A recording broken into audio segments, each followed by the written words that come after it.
Baby Raptor, is that you? No, of course not, right? We're talking about Ford here. Maverick Tremor. But look, I'll tell you, for the price and what it offers, an excellent alternative for those who want a Raptor, but it's still a few bucks away from making that dream come true. I've always said this, since the first video here about the Tremor, I consider the Tremor one of the best value for money options in the Brazilian market at $239,900. What this car delivers in terms of capability, equipment, performance, dynamic behavior, anyway, for me, it's one of the best products for sale in the Brazilian market today. And in terms of value for money, this one is in Torres Gray, which isn't really the best color for the Tremor, right? I really like the Fuji green and that other white, which I forgot what Ford calls it, which is actually beige, but neither of them are available in the 2026 model. So if you want to follow my philosophy of vibrant colors, there's Arizona Orange, which isn't the Sahara Orange from the Raptor, but it's pretty similar. That would be my current choice for the Tremor, the Arizona Orange. And then you see all the benefits, right, inherent to the Maverick, which I really like.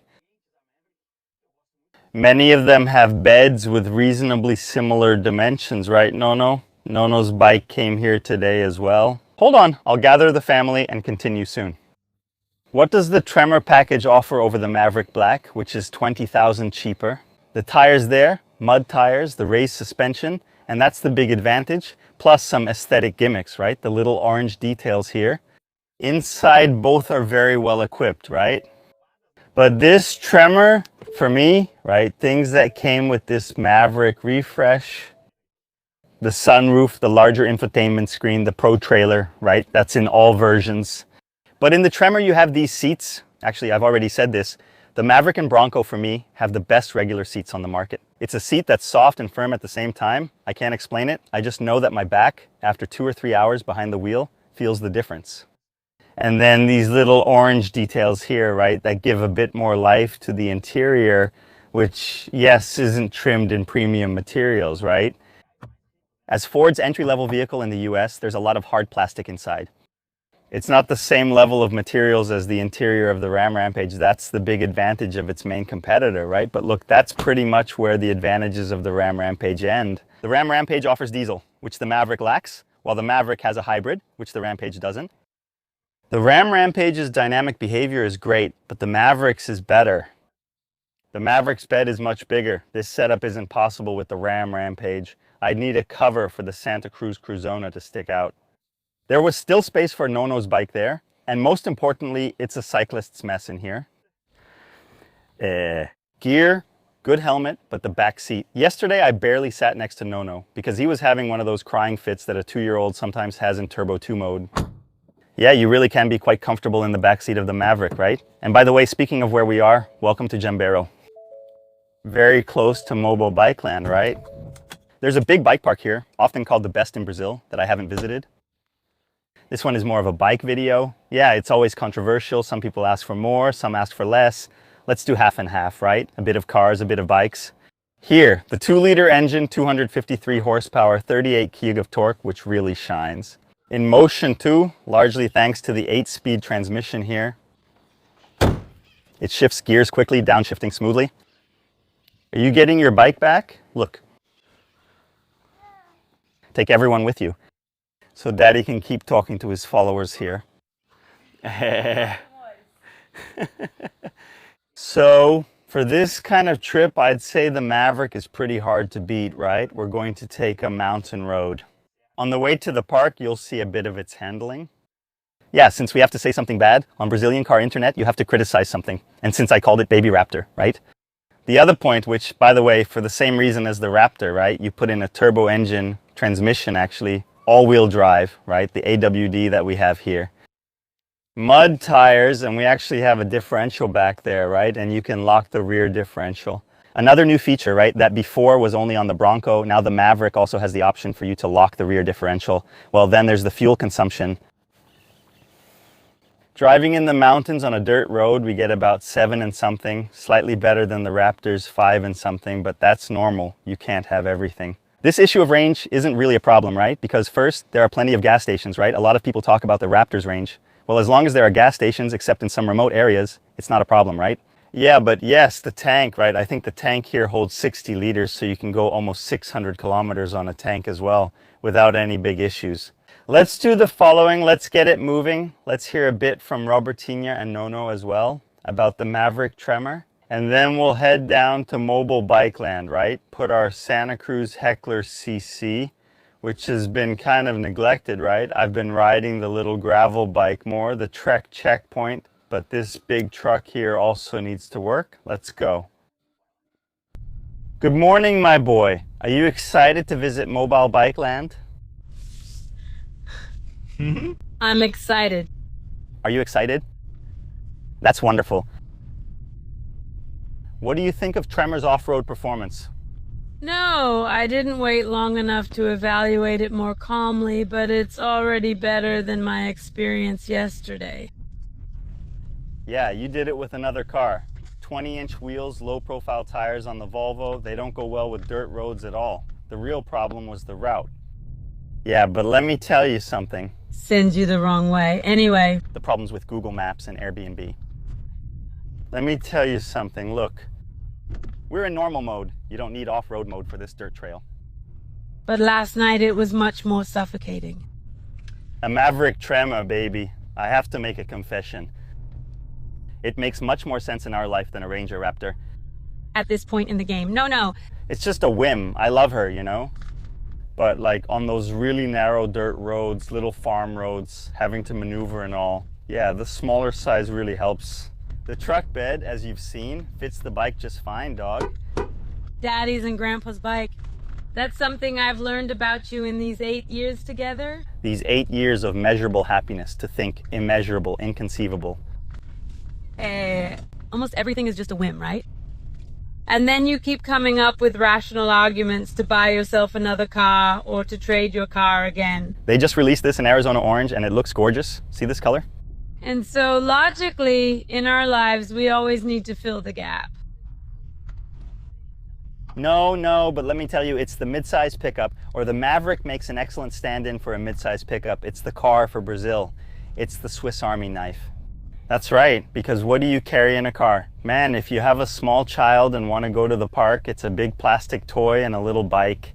Plastic ones, you just throw them in the bed, like the practicality of the pickup for someone with a kid, right? It's your fault. Yeah, the practicality is unmatchable. No, it's unstoppable, incomparable. That's the word I wanted. Only Socrates is unsellable and useless, as Vicente Mateos said. And then another thing that the Raptor has, right, but the Maverick has it too, is this. Now that we're on pavement, I'm switching to sport mode using the button on the steering wheel, right? But why does she fill in for a midsize if it isn't midsize? It's a pickup between small and midsize. Between medium and large? Between small and medium. Is it smaller than medium? Yeah, it's a lot smaller than the Raptor, right? So the Raptor is medium. What's the best one? The F-150. Yeah, in the Ford universe, right? If you look at Chevrolet created another category. Actually, right, which is the small intermediate one, because the Montana is bigger than the small ones like the Strada. The Volkswagen Toucan that's coming will also be this middle ground. And what's the small one at Ford? Ford doesn't have a small one. It used to be the Courier back in the day. I don't know it. Which was the pickup version of the Fiesta. The one who invented this category of mid-size pickups was Fiat with the Toro, right? Which is when you take an SUV platform and put a truck bed on it. Here we're on the Bronco platform, right? It's a unibody chassis. The Raptor has a chassis old school with frame rails. Here it's unibody like a car. It has this capability. I'm on a unibody chassis. Yeah, no, the big thing is you're on a unibody, you see? What changes, right? For those who are pickup truck fans, you know, when you have the chassis, you have more load capacity, right? On the Ranger, it's 1 ton. Here, it's 550 kilos. Got it. And much more towing capacity, right? Yes. But the unibody is lighter. Here, it's 1,800 kilos, right? And in terms of driving, it really feels like a car. The center of gravity is lower. It feels easier to control, right? It's more docile. For someone who's not used to pickups, a mid-size pickup like this, it actually handles like an SUV behind the wheel on the road back. Even better. Even better with the E3, that's crazy. Can I drive on the way back? You should, because I'll be tired. But anyway, I think I already said this in the video we did with the Tremor back in Raceville. Raceville, for me at least, obviously, whenever people ask whether I'd buy a Taos or Compass, I always say, for me or for you, right? Because your needs are different from mine. People ask in a way similar to me. When you're angry, right? This is a good sketch by Rodrigo França. Shout out to Rodrigo França. When someone is telling a story, it's always the other person who's the idiot. Nobody says otherwise. And then I said, damn, you need to let me start. Okay, that's it. The other one is the unbalanced one. Always, when you're mad at me, you always use that little voice and say, did you get home? But anyway, I think that for $239,900, there's no better value for money in the Brazilian market for the Casio Cortez family than a Maverick Tremor. But for those who love cars, love speed, love performance, love engineering, want a little more space, right? And who the heck can afford to treat themselves? Then we go with the Raptor, which is a real toy, right? It's much more capable in every way than the Maverick. But to put it simply, the Maverick delivers 75% of the Raptor experience for 50% of the price. Simply put, it's math. Yeah, mathematically speaking. But enough talking about the Tremor. We've already talked a lot about it on the channel. Let's talk a little about Mobile Bike Land. It'll be fun. Say bye to Daddy. He'll be back soon. Finally getting into Mobile Bike Land here. Look, I'm not going to hang around too much at the entrance because there's already a ramp for you to get some momentum as you enter the trails, right? But it's really cool. Everything is super well marked. That thing, right? I found this out many years ago in Norway when I discovered that ski resorts turn into mountain bike parks in the summer, you know. I kept wondering why they don't just do the summer part in Brazil. They started gradually, right? Have you seen our videos? At Roots Bike Park in Campos do Jordão, which is now closed, there's also Zoom Bike Park, which I like. Here, it's basically the Maracanã of the whole scene. It's the biggest park, the one that really took off, let's say, also because of how easy it is to get to.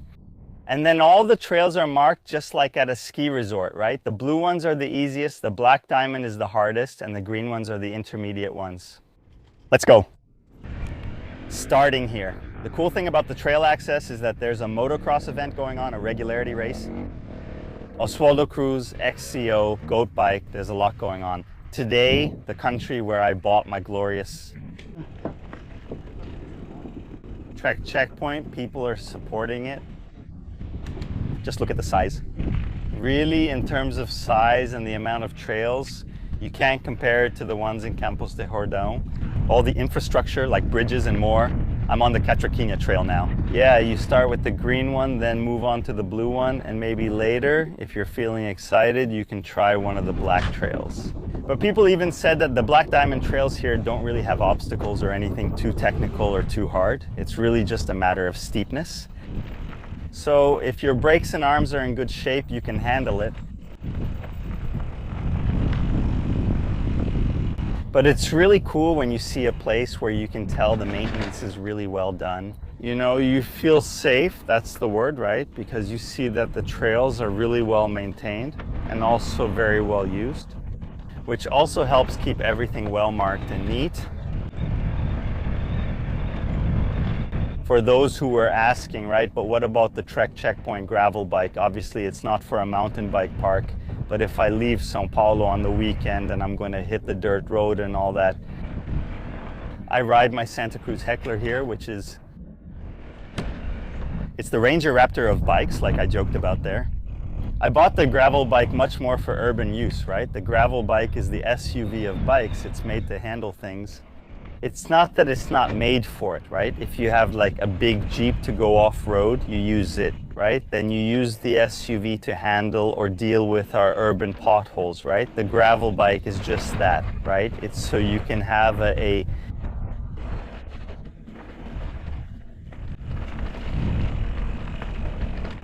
possibility of a road bike that performs well on asphalt, right? Within the city. But for this kind of ride, like on dirt roads, even a good dirt road like here, right? Even though this is a trail, yeah, you don't want to miss the chance to use our glorious Heckler CC here. Now I'm going to pick up a little speed on the downhill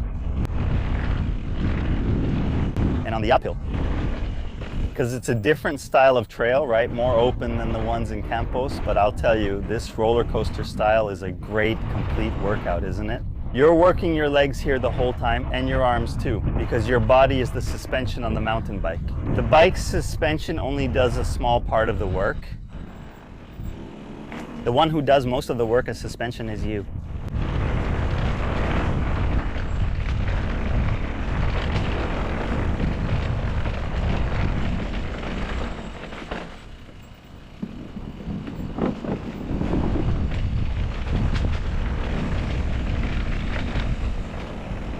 Here you still give it a little finesse. Well, and here is the final clearing where you have different options to go back up. There's a shuttle there. But I'm gonna take the forest climb, which is the steepest one, right? Since we're on e-bikes. Let's take advantage of what the e-bike has to offer and not get in the way of those who are climbing and working hard on the pedals, right? We've reached the end of the forest climb. We can already roll straight into the 4K downhill here, a blue one, let's go for it. But I'll tell you guys, I'm rusty, folks. Since the Trans Andes, right? I haven't gotten into a more serious MTB ride here. Yeah, the schedule of a Brazilian YouTuber who has a small child, my friend, is pretty complicated. But it's so nice to be able to check out Mobile on such a beautiful day too, right? A little sun, a bit of cold, it's great, it's really nice.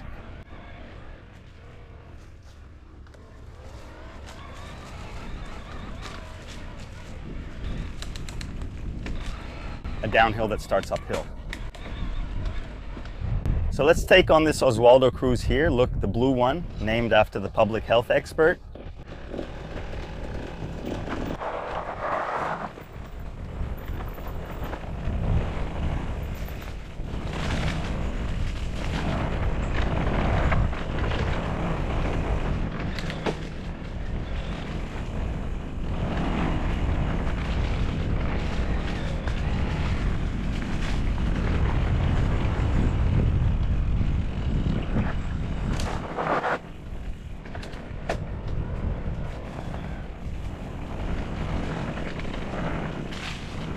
Letting out some air helped. I had it set up for São Paulo pavement before. Let a little air out to get the grip that was missing.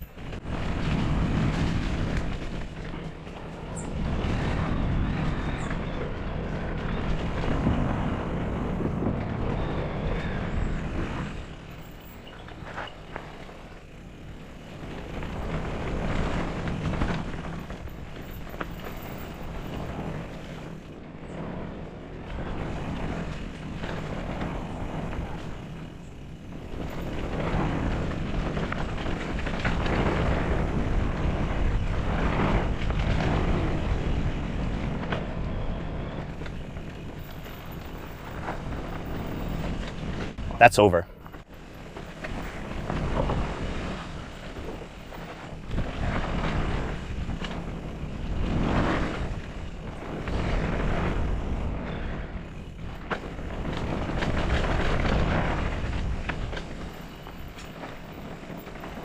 I saw the sign because I was going slow. If I was going fast, it would have been easier to spot here. I'm going to no bike show.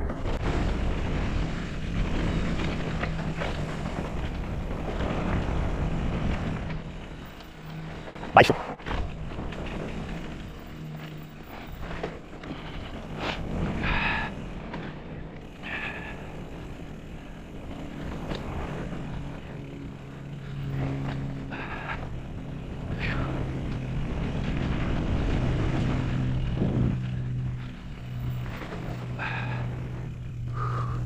Pobrinho, huh? Narminho, what?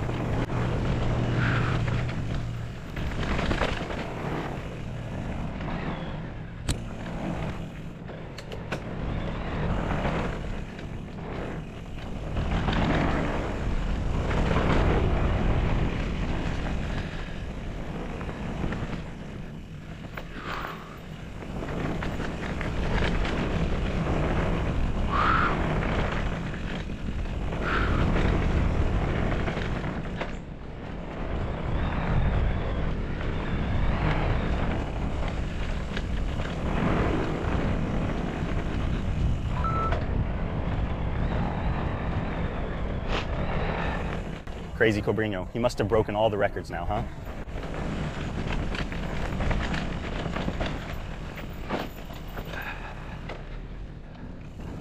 End of the trail. Wow, this Oswaldo cruise is really cool. The little blue trail already gives you an adrenaline rush, right? Well, we've already been out here for an hour and a half. That's enough, right? Let's keep Roberto and No company for a bit. No's venturing out on the punk track now.